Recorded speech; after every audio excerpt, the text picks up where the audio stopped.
نحمده ونصلي على رسوله الكريم اما بعد فاعوذ باللہ من الشیطان الرجیم بسم اللہ الرحمن الرحیم۔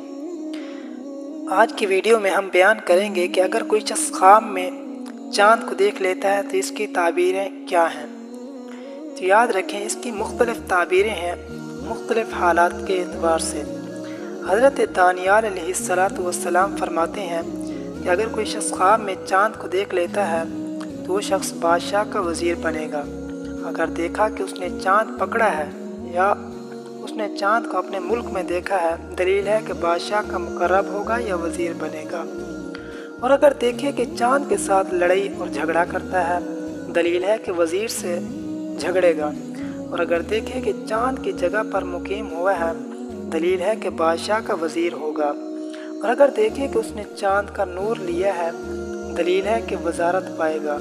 اور اگر دیکھے کہ اس نے آسمان کا چاند پکڑا ہے اور نور و شعاع نہیں رکھتا ہے اور تاریک بھی نہیں ہے، دلیل ہے کہ غموں سے نجات پائے گا۔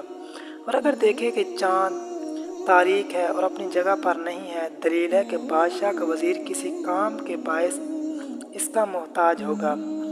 علامہ ابن سیرین رحمۃ اللہ علیہ فرماتے ہیں کہ چاند خواب میں خاص کر اگر 14ویں کا ہے، بادشاہ کو دیکھنا ہے۔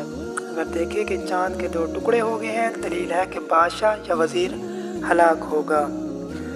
اور اگر دیکھے کہ چاند اس کے ساتھ باتیں کرتا ہے، دلیل ہے کہ لوگ اس پر فریاد کریں گے اور اپنا انصاف چاہیں گے اور وہ شخص ولایت پائے گا۔ اور اگر دیکھے کہ 2 چاند آپس میں لڑتے ہیں، دلیل ہے کہ 2 بادشاہ آپس میں جنگ کریں گے۔ اور اگر دیکھے کہ ایک دن ایک ان میں سے گر کر پارا پارا ہو گیا ہے، دلیل ہے کہ ان 2 بادشاہوں میں سے ایک گرے گا۔ حضرت جابر مغربی رحمۃ اللہ علیہ نے فرمایا کہ اگر دیکھے کہ چاند اس کے ہاتھ یا گود میں پکڑا ہوا ہے، دلیل ہے کہ عورت کرے گا، یعنی عورت سے شادی کرے گا۔ اور اگر پہلی کا چاند دیکھے، دلیل ہے کہ وہ عورت اس سے اصل اور نسب میں کم درجے کی ہوگی۔ اور اگر چاند آدھا ہے تو دلیل ہے کہ عورت اصل مولازادوں کا ہوگا۔ اور اگر 14ویں کا چاند ہے، دلیل ہے کہ وہ عورت اصل اور نسب میں اس سے بہتر ہوگی۔ اور اگر یہ خواب عورت دیکھے، دلیل ہے کہ اس صفت کا شوہر کرے گی۔ اور اگر دیکھے کہ چاند پاکیزہ اور روشن ہے اور اس کے گھر میں آ کر اترا ہے، دلیل ہے کہ اس گھر میں عورت سے شادی کرے گا اور اس سے منفعت پائے گا۔